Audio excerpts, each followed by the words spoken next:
Welcome to Mysteries and Legends, where the unexplained meets the unforgettable. I'm your host, Don from Investigation 13.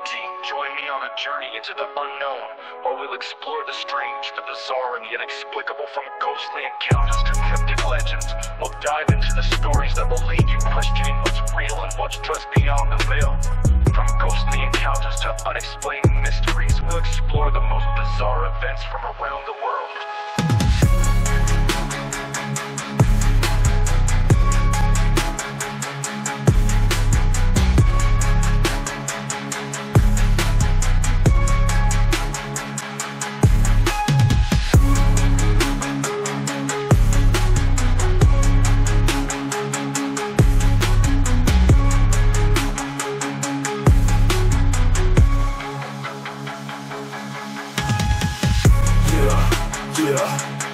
Welcome to Mysteries and Legends, where the unexplained meets the unforgettable. Unforgettable. I'm your host, Don from Investigation 13. Join me on a journey into the unknown.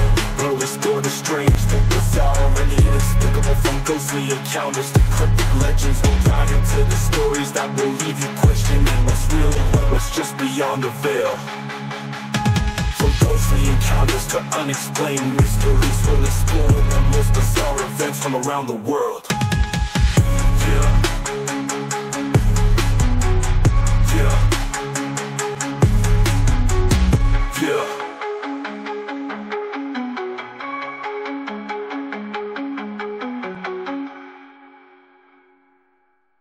The history of the Six Nations native peoples in Montreal.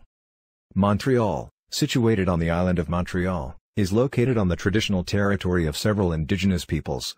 The Six Nations that have significant historical ties to the area are the Haudenosaunee, Iroquois, specifically the Mohawk, Kanien'kehá:ka, as well as the Anishinaabe, Algonquin, Atikamekw, Innu, Montagnais, and the Wendat, Huron. The history of native peoples on the island of Montreal dates back thousands of years. Archaeological evidence suggests that indigenous peoples were present on the island as early as 8,000 years ago. The area's strategic location at the confluence of the St. Lawrence and Ottawa rivers made it an attractive place for native peoples to settle, hunt, and trade. Pre-European contact, before 1500s. The first known native inhabitants of the island of Montreal were the Algonquin and Iroquoian-speaking peoples. The Algonquin peoples, including the Anishinaabe, were skilled hunters and gatherers, while the Iroquoian-speaking peoples, including the Mohawk and Wendat, were farmers and traders. These groups have complex societies, with their systems of governance, spirituality, and culture. The arrival of Europeans, 1500s–1600s.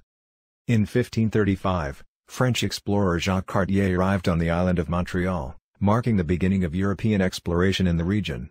Cartier encountered the St. Lawrence Iroquoians, who were likely a branch of the Haudenosaunee Confederacy. However, by the early 1600s, the St. Lawrence Iroquoians had disappeared, likely due to disease, conflict, and displacement. The fur trade and missionaries, 1600s–1700s.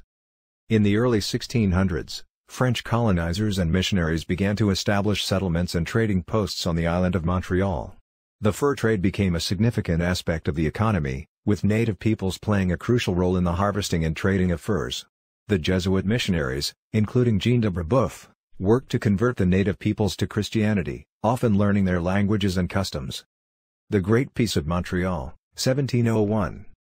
On August 4, 1701, the Great Peace of Montreal was signed between New France and over 40 indigenous nations, including the Haudenosaunee, Anishinaabe, and Innu.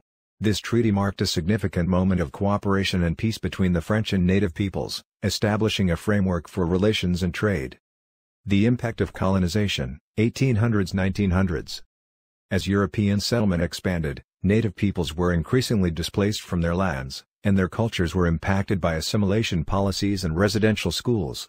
The Canadian government implemented policies aimed at erasing native cultures, languages, and identities, causing lasting harm to indigenous communities. The legacy of the Six Nations in Montreal. Today, the legacy of the Six Nations can still be seen in Montreal's culture, architecture, and geography. From the names of streets and neighborhoods to the cultural events and traditions, the history of native peoples is woven into the fabric of the city. Recognizing and respecting this history is essential for building a more inclusive and understanding society. The Six Nations today. The Six Nations that have significant historical ties to Montreal continue to thrive and contribute to the city's identity. The Kanyen'kehá:ka, Mohawk, community, for example, has a strong presence in Montreal, with many community members working to preserve their language, culture, and traditions. Similarly, the Anishinaabe, Atacama Innu, and Wendat communities continue to work towards revitalizing their cultures and asserting their rights. Some notable historical figures and events include Joseph Brant, Phi Indonesia, a prominent Mohawk leader who played a significant role in the American Revolutionary War. Matthew Mestokoshu, a notable Atacamac leader and hunter who worked to preserve his people's culture and traditions. The establishment of the Kahnawake and Kanesatake reserves. These reserves were established in the 17th century for the Mohawk people and continue to be important centers of Kanyen'kehá:ka culture and identity. By acknowledging and learning from the history of the Six Nations in Montreal, we can work towards building a more inclusive and equitable society for all.